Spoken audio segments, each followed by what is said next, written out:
Welcome to Discourse, a podcast about music as a medium for conversation. Today's guest is my dear friend, Michael Murray. Michael is an actor and filmmaker in New York City. He has an MFA in filmmaking, graduated with honors from NCSU, appears briefly in The Unbreakable Kimmy Schmidt, and is the same height as George Clooney. Welcome, That last Michael. part. Thank you very much. Yeah, Good to yeah. be here. Thanks for having me, Heather. Carla, Raja, nice to meet you. So when I first met Michael, he was in a comedic version of Hamlet. It was called Devon Does Denmark. He played King Claudius, but it was very effeminate, and it was brilliant. I loved it. Thank you. So my first impressions of you as a person were, you present very traditional masculine in a lot of ways, but then you were very comfortable playing effeminate roles on stage, and just kind of playing with that gender role identity. And I respected you very early on because of that. Thank you. And then you also recently directed a film called Marcel the Muscle Man, and it plays on those kind of themes of masculine versus feminine, and the production style was very stripped down, which I thought was cool, probably very practical, but it reminded me kind of Dogville, Yeah. the film with Nicole Kidman and Paul Bettany. So I love that too. So tell us a little bit about your kind of creative process and how gender norms kind of play into that. Sure. I piggybacking off what you just said, I am typically cast as traditionally masculine characters. I'm a little covered right now, but I'm mostly bald, with broad shoulders and a baritone vocal range, and lean towards the muscular side. So I'm often pegged for a Russian guard or neo-Nazi thug or soldier number 3. Murderer number 2, who I actually played Murderer number 2 in Macbeth some years ago. Oh, nice. Yeah. So part of me was just damn tired of getting sort of the same dull, mostly one note meatheads. Because I felt like I could do more. I think that for most of us people, there is more than meets the eye. We're kind of it's the iceberg effect. We're not just what people see or perceive or assume that we are. I think that we have more nuance and beautiful shades underneath. So I wanted to give myself sort of a playground with Marcel the Muscle Man specifically, even though I cast myself as Marcel, a mustachioed muscle man in a circus. He takes on the role reluctantly. He's a down on his luck guy. He's shy. He's not much of an alpha male. He's just struggling to get by. But people make certain assumptions because he's this broad-shouldered, beefy guy. So they think there's more sort of a societal hierarchy, I guess you might say, that is assumed based on his image, when he's really just kind of this meek fella whose favorite drink is a Cosmopolitan. So I enjoy playing with nuance, I guess, is how I would sort of encapsulate that. And process-wise, especially with film, it is truly a collaborative medium. And as much as I'd love to take credit for all of the things in that film, the concept of sort of stripping it down, a la Dogville, stylistically, was the idea of my production designer, Haley Frager, because I was beside myself because I quoted circus tents because I wanted a circus tent, but those are basically the price of houses, so I didn't want one that bad. Yeah. So we figured it out, and I think that it really leans into. Sorry if I'm getting very specific about Marcel, but it really leans into the idea of presentation, perception, the idea of a circus and being all that much more performative in an exaggerated sense. So what we're seeing is definitely something created, and I think it lends itself to all the more to interpreting and contemplating on the fact that there's more than meets the eye. A lot of it's in a dark void where clearly the soundscape suggests there's stuff going on out there. We just don't see it. Um, and I think that rather well goes along with the thematics of it. Um, yeah, so I dig a collab, is what I'm saying. I think that I think it's a human nature to interact and cooperate.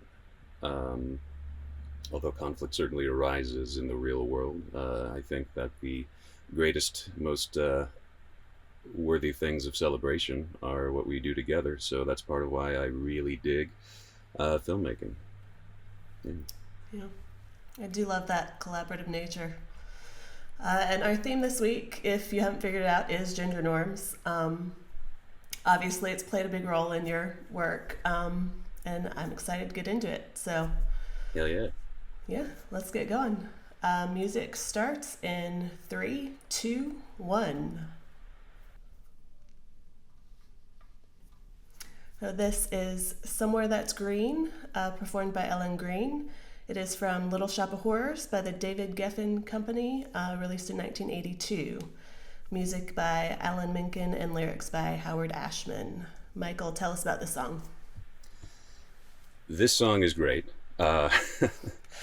Um, it Ellen Green knocks it out of the park. She's got such a distinct sound. The song's got a lot packed into it. A lot of sort of wistful nostalgia of old American iconography that she straight up talks about. White picket fence, the husband mowing the lawn, that kind of thing. Very normative stuff. And I feel like the show being such a wild, fun ride, it celebrates it because you really feel for Ellen Green's character Audrey here, because she's really giving some genuine feeling here. She does a brilliant job in the role, and she's had a rough life, so you feel for her, but at the same time you can't help but chuckle at how silly that idealism is. So you want her to have everything she wants, but everything she wants is kind of silly. But you care about her, so you want her to have it. Yeah, and one thing I do love about this, like you say the white picket fence, but in the lyrics she actually is talking about like chain link fence. So it's like they took the American dream and like knocked it down a little bit, Yeah, which is interesting. yeah. Shades of grass there. Yeah. It's like if you Yeah. start, I guess, like in the, I don't know, in the context of today, if you start like listening to what she's actually calling out, you're like, girl, dream higher. Like, Yeah. Oh yeah. Totally. And then it I makes you mean, think but like who around her informs her to want those yeah. things. Like where is she getting the messaging from? Like that is what you should want to feel the Yeah. joy, you know. Yeah. And she's What else? Yeah. Go ahead. in the context of the play. She's got a rough background. She's been abused by um, romantic partners in the past. The story's set on Skid Row, so it's the not nice part of town. And it's a very relatable, very American traditional theme, desiring to move up in society, get to the other side, the nicer side of the tracks. The grass is greener kind of an idea. But yeah, like you were saying, Raja, like she has been informed that that's what it is, like the striving for something. And what happens to her romantic interest is not great as well in the play. So Yeah, she has, gets rougher. yeah, yeah. both of them without giving too much away. And in the show, there's some uh, play with the gender norms of Seymour's character as well, because he's a mostly mild mannered, no good Nick, unlucky schmuck. And then he also wants to move onward and upward in society, but makes some morally compromising decisions. Mm. All right, this next song is Jericho by Iniko. It was released as a single on Audio Angel and Columbia Records in 2023. Raja, tell us about this song. Yes, so this song is definitely written by an artist who identifies as they, them. So I thought very on the nose, but also just the visual of walls being broken down really speaks to not wanting to conform to those constructs that can be really limiting, like Michael was talking about earlier, just like being put in a box based on really just how you look or how things you can't control, the things you're born with. And I think this song really does celebrate and articulate beautifully how we are humans, yes, but we're a part of a bigger universe, a bigger group of people and things that we can do to come together to feel powerful. So even talking about collaboration and how you don't have to ascribe to what you are assigned essentially, and just breaking from that to feel stronger and self-assured in how you choose to show up. So that's why I picked the song. It just sounds good. Nice.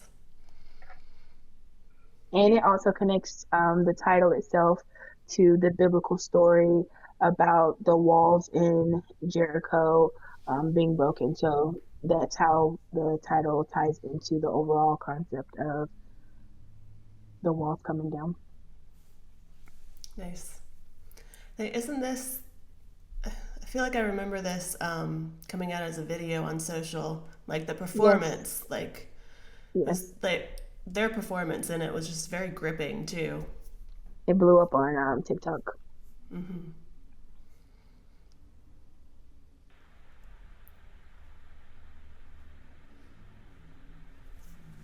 Nice. I'm gonna have to find that video because I dig this track Yeah. and that symbolism you were talking about. It's a beautiful video as well. Yeah, the album cover is wonderful. Oh yeah, it is.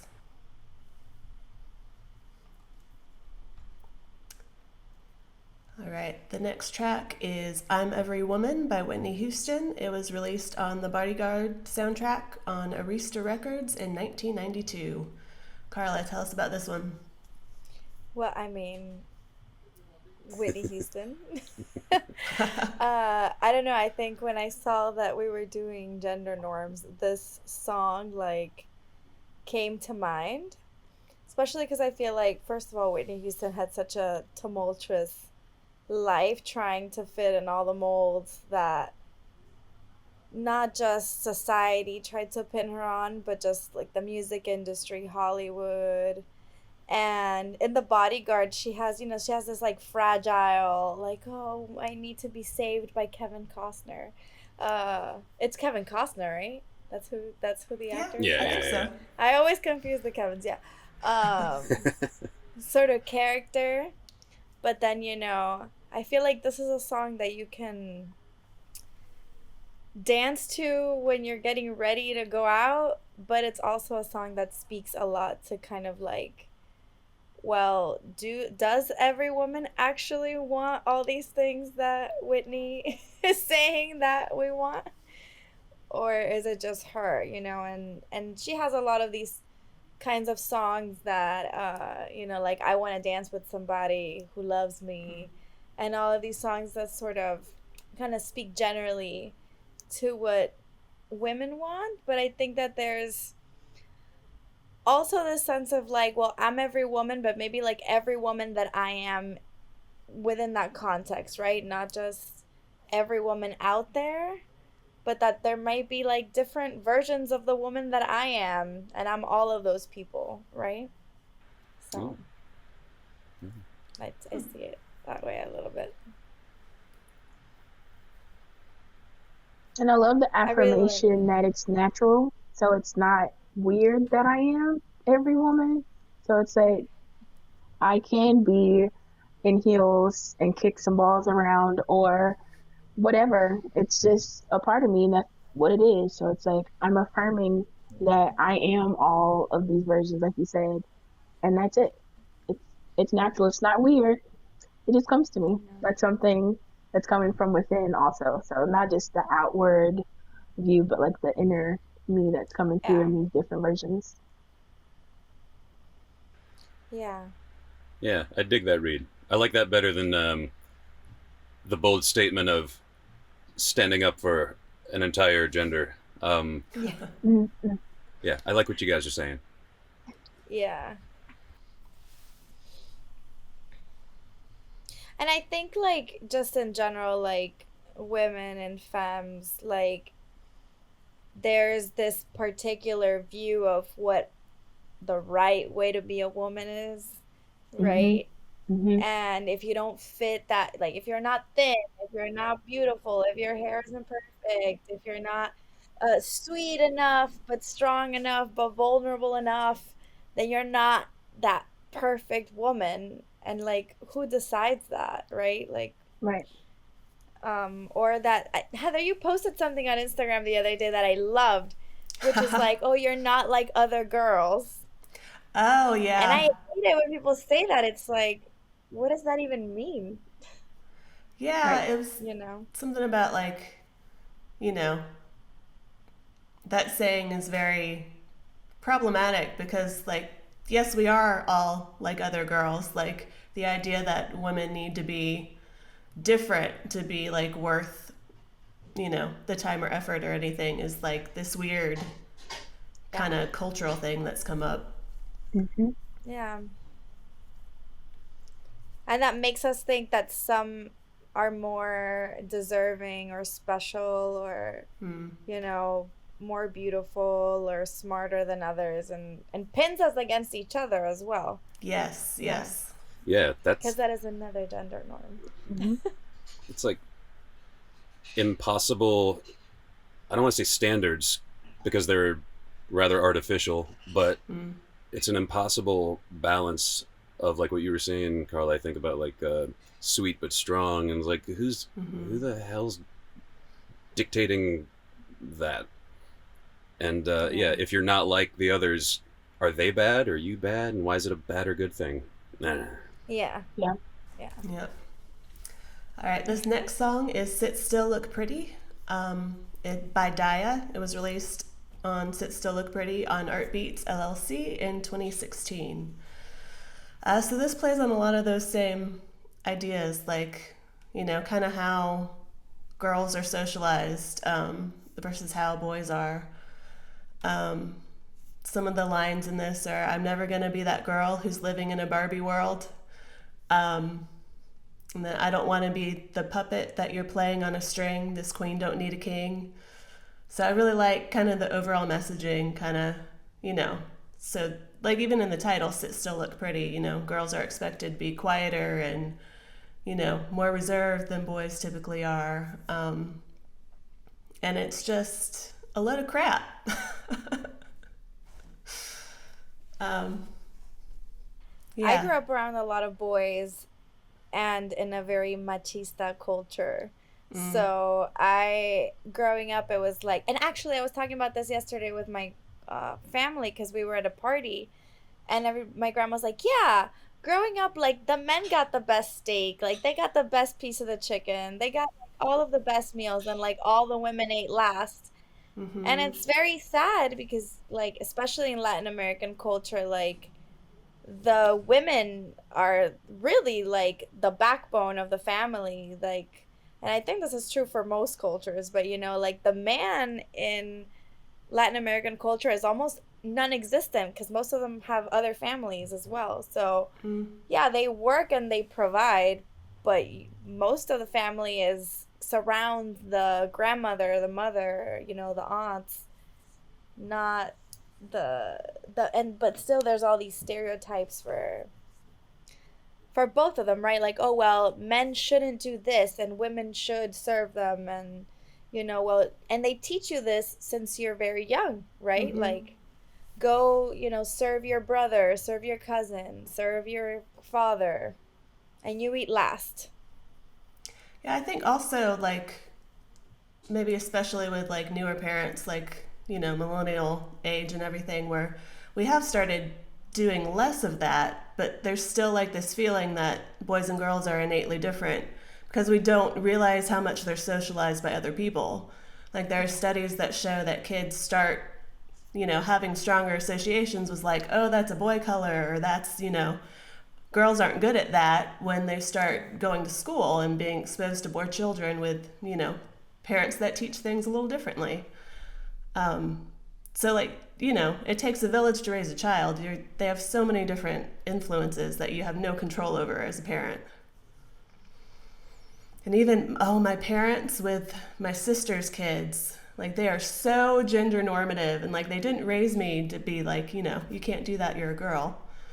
But, like, all the time they say, like, oh, he's all boy. Like, Mom, stop it. So that's round one.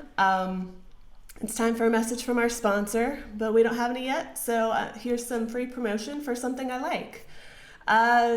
So this, if you find yourself waiting at the bird feeder with no clue what you're looking at, I got you. Merlin Bird ID is a free app developed by Cornell University's Lab of Ornithology. You can ID birds by their calls, which is really cool, or you can go through a quiz and ID them through color and things like that.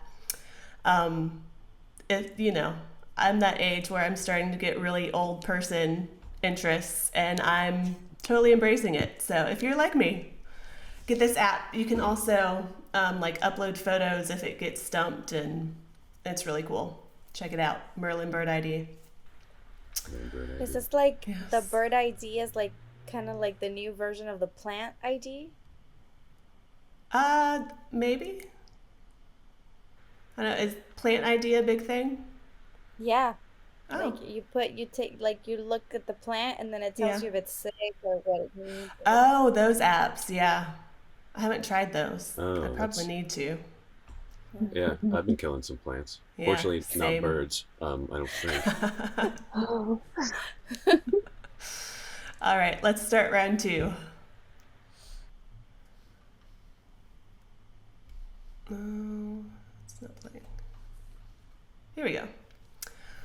This is Simple Man by Klaus Nomi.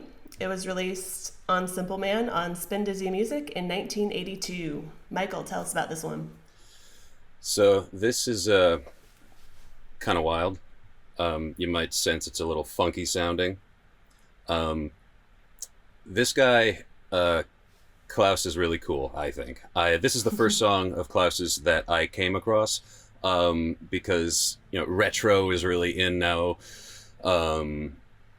across the generations. Looking back on prior generations' creativity and whatever was pop culture then is in, and the internet just allows us to do a ton of that. So, I think it was like YouTube or something, I saw a thumbnail of the video for this, and it was so like it's so, I mean, you hear how it sounds. It looks like this. Yeah. Like it's very like camcorder 1980 visual effects, almost like it's so what is now hokey. I thought that it was made a year ago to look like that. You know what I mean?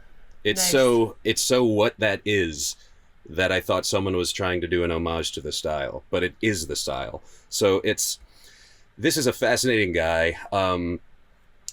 As you can probably hear, a countertenor, operatic leaning, stylistically. Originally from Germany, lived in the Village in New York City, doing the new wave thing, if you will. Very unique, quirky stage presence, very stoic, making that face that you can see on the album cover.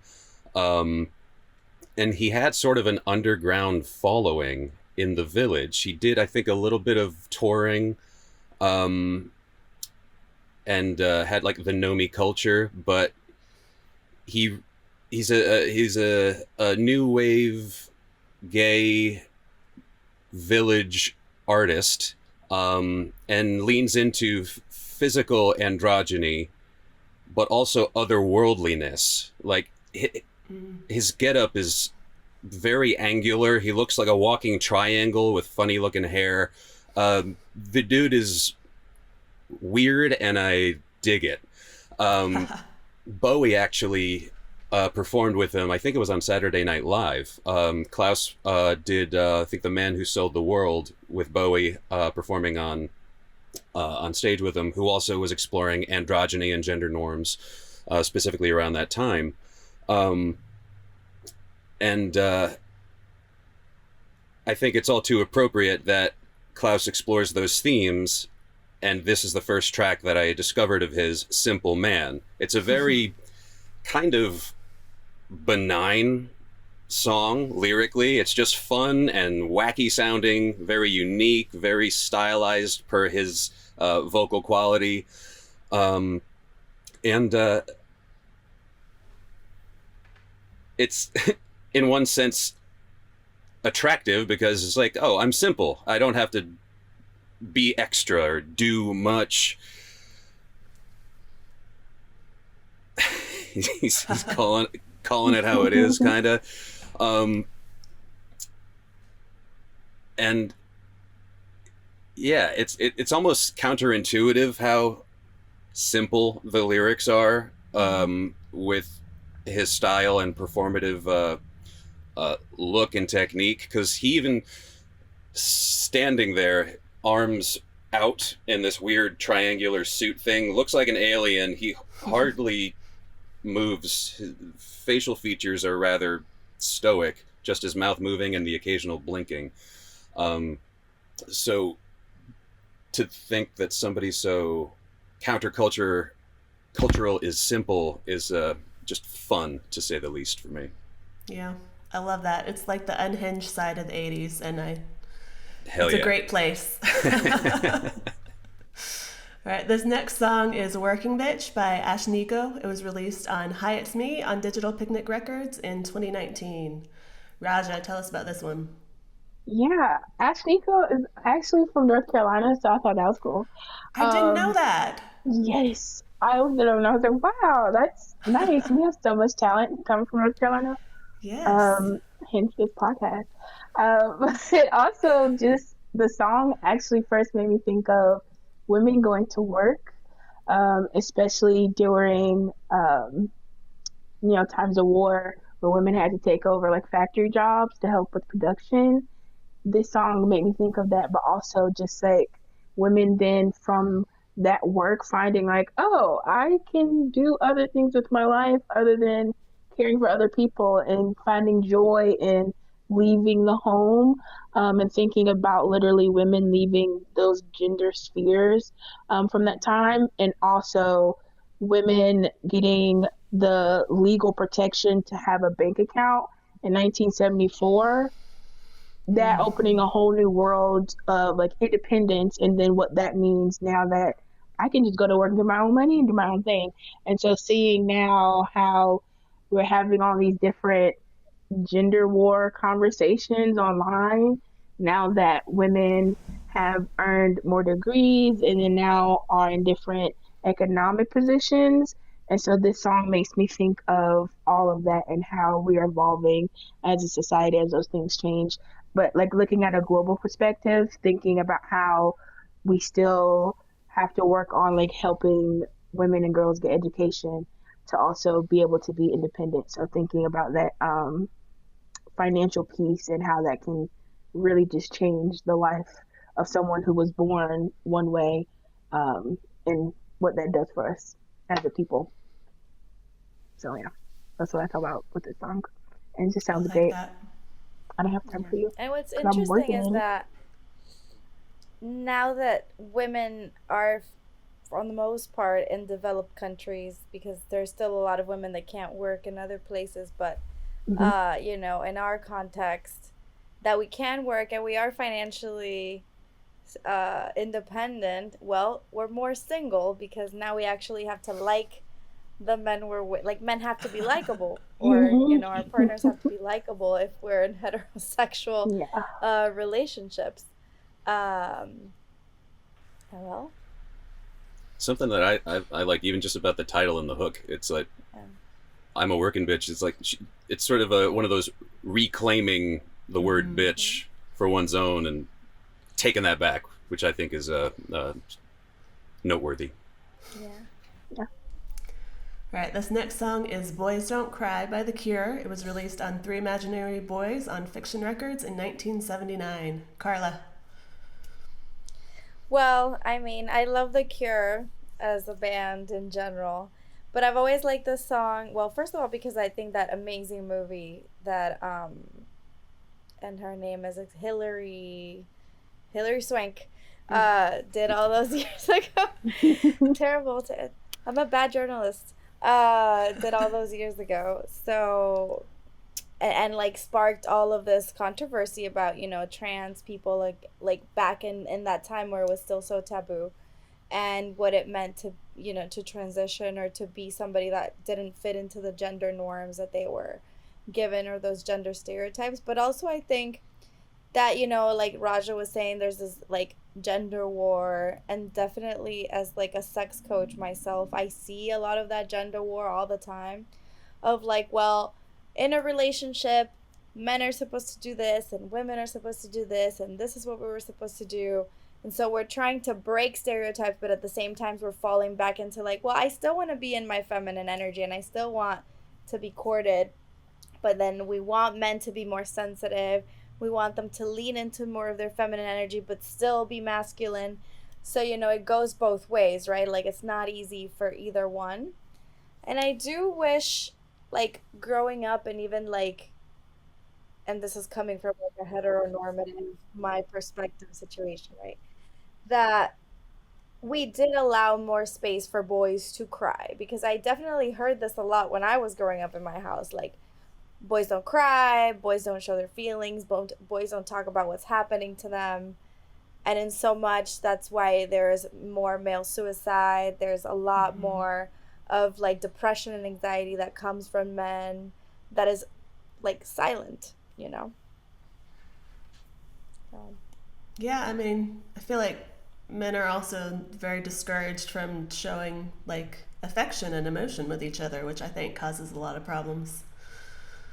Yeah, yeah. I'd agree with that 100%. It's like there are certain things that are just across the board as humans that for some reason we compartmentalize into a certain gender related Mm-hmm. boxes. So I agree with you. I think it's some boxes are just dumb. Yes.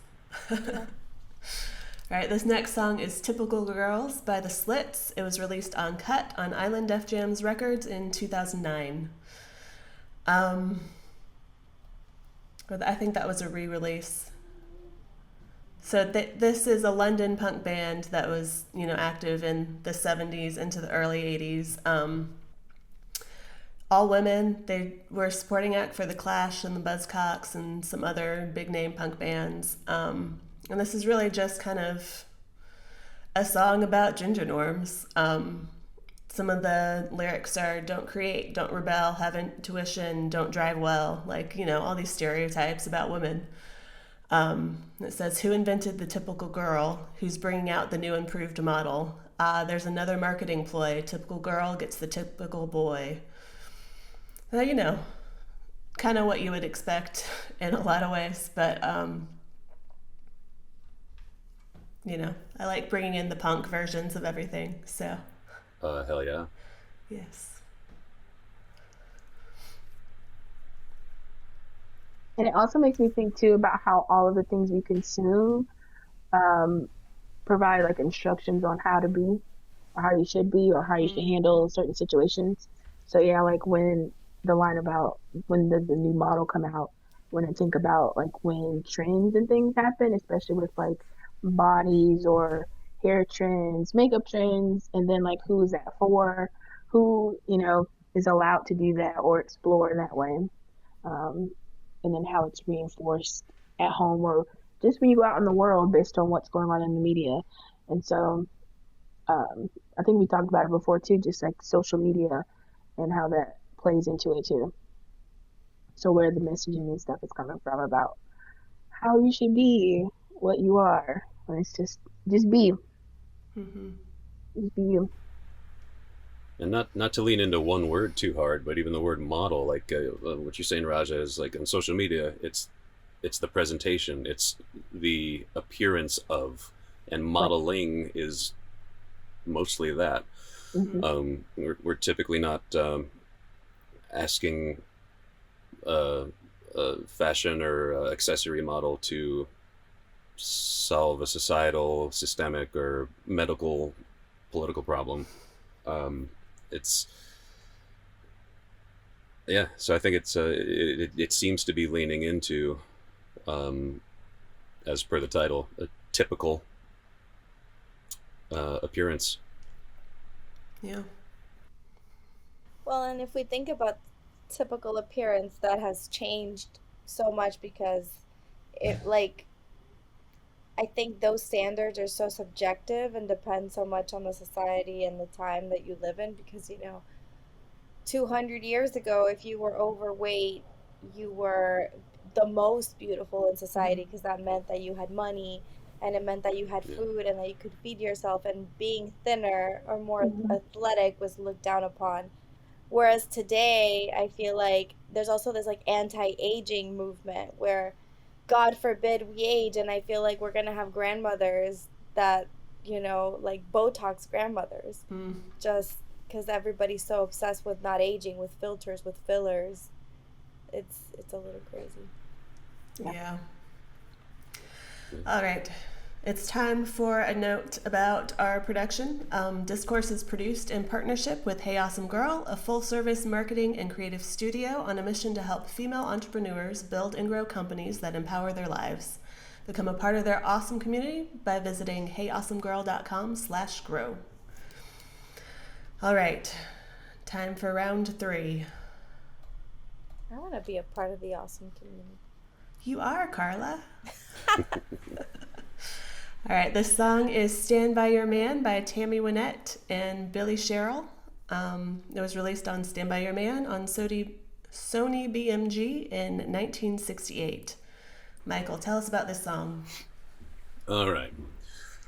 So this, you can probably just get it from the title alone, suggests definitely stand by your man. Things are going to be rough. Stick with them. So it wasn't entirely well received by more progressive-minded folks in its time, for probably obvious reasons.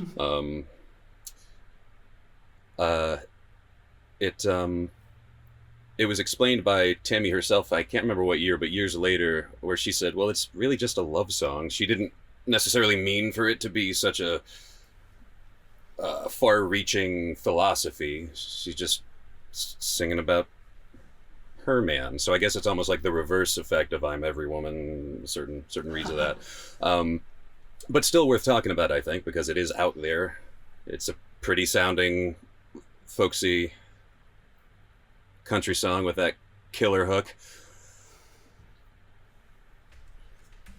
And there are two things that I kind of want to throw out here with this track also, is that it's not just stand by him through all the BS, even if he's a pain in the ass, but I think that it's also saying he's just a man, not to defend him, but almost to say he's not capable of wrapping his head around the nuance of relationship and how he ought to behave. So I think that's an interesting read on it. Maybe not what she's going for. But the other thing is that she says give him 2 arms to cling to, because he needs to cling on to someone, which is, I think, a softer side of the man than we might initially think. Again, not saying if you're in an abusive relationship you need to stay in that, but I think that it's interesting from a literary analysis at the very least to touch on it. Also, my first experience with that song was when the Blues Brothers performed it in the movie Belushi and Dan Aykroyd, and that's a fantastic adaptation that I recommend everyone. Nice. All right, this next song is BITM by Leaky Lee 47. It was released as a single on Hardcover LLC and RCA Records in 2022. Raja, tell us about this one. Just a fun, vibey song. Another song that's asserting and kind of challenging the notion of, oh, you're the man. It's like, bitch, I'm the man. And thinking about what that means when you reclaim or claim something for yourself, um, and thinking about yourself and your success or progress there, but also listening to the song. It's similar to sounds you would hear in a ball or ballroom culture. And so, if you think about RuPaul's Drag Race, Pose, those some of the same sounds you would hear in those areas. So even thinking about just how the song is turning all of that on its head and thinking about what balls actually are. Those competitions where you lip sync and you walk or compete in different categories to play with those limits of gender, but also just other parts of your identity, like social status, class, and even some like occupations. So thinking about that. Um, and then in a song, she also mentions um, Mamba mentality. And so I specifically was thinking about the work Kobe Bryant was doing later in his career to champion girls and women's sports, and thinking about like the rise of the WNBA and all of that. So just all these different things rolled into one in this song. Just a great beat and positive energy. Um, and the artist herself is known for like concealing her face when she performs. So even thinking about how you can cover up your face or cover up certain parts of yourself to take away commentary or room for commentary about who the person is. So just all those things rolled into this very short but fun song. And I thought it fit the theme well. I like that. I hadn't made that connection with kind of the ballroom style and drag music, but I absolutely see it. I love the sound of this song too. Mm-hmm.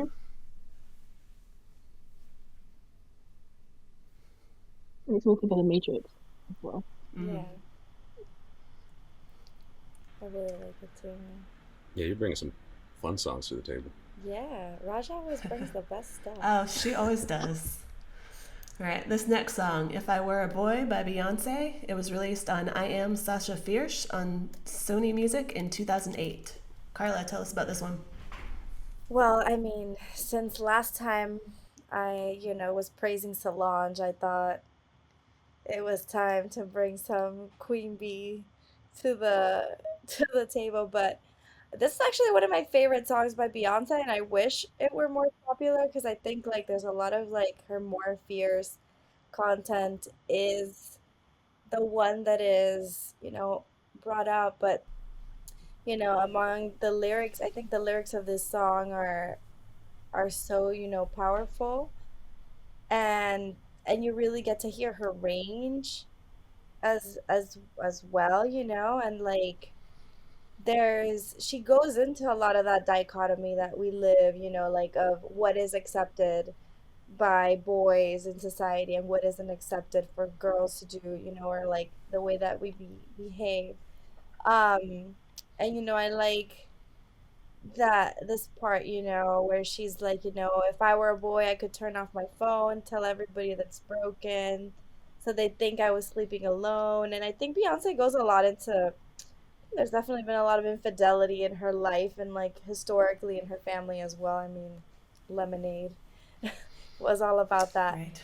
But of how it's socially so accepted, or was. I mean, I think those things are changing now for men to be, unfaithful and to sort of do their own thing and ghost you and go away and come back whenever they want to. And then women are sort of supposed to be in this passive, like, sort of sphere. And I think, like, in a lot of ways, she also breaks a lot of that in her music. I mean, she's had to overcome, just like Whitney Houston, a lot of issues for just being a black woman in society. And, just being a woman in its own is already a challenge. And then add to that all the other nuisances that we add in society that really, like Michael was saying earlier, like, we're just people,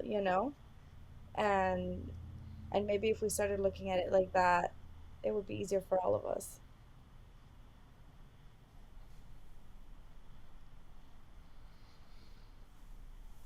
Yeah, I mean, you can't really go wrong with Beyonce. She's a powerhouse.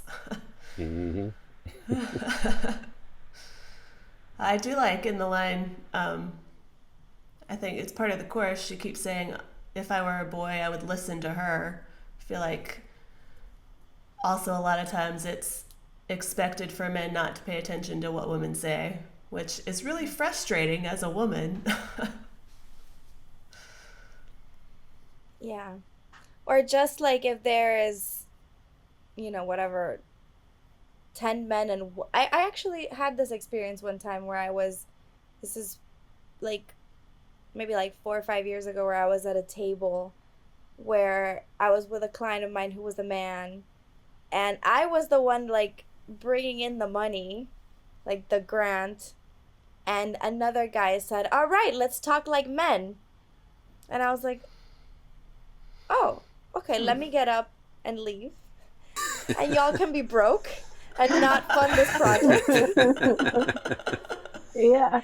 I was so like insulted. I was Yeah, like, what the hell was that? "Wow." What? I was like, "Am I here like what?" Yeah. That Doofus. actually happened to Selena Gomez too at one of her events for her company. Somebody thought that she was the maid, and they were Oh, like, "Could you please clean this up, because we're waiting." Yeah. Damn. oh goodness. So, All right, this next song is Lingerie Model by Paige Kennedy. It was released as a single on Open Sandwich Records in 2024. So I love this song. Paige Kennedy is non binary, they're from Kent, UK. And this song essentially is about like body dysmorphia. Um, so like there are lines like I didn't actually ask Karen, and I'm giving attitude back to people like expecting that strict gender norm from people. Says she's confused by my clothes and my hair and my shoes. Maybe I should wear a dress so that her stress can diffuse. And the chorus is I'm a little rat boy in the body of a lingerie model. So like having your body not match who you are, of course, is a big deal. But this is also just very catchy, and I love kind of the whole feel of it.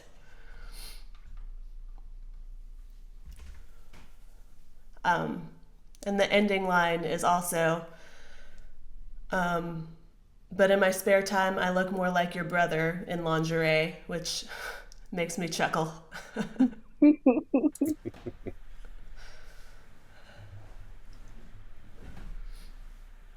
And I can appreciate just that journey of trying to interact with someone who is trying to place you somewhere. And Mm, it's like, just be here with me. What are we trying to figure out? Just be here with me. right. Yeah. It goes back to those boxes that we really don't need. Yeah. when I had my buzz cut, I used to be in ballet.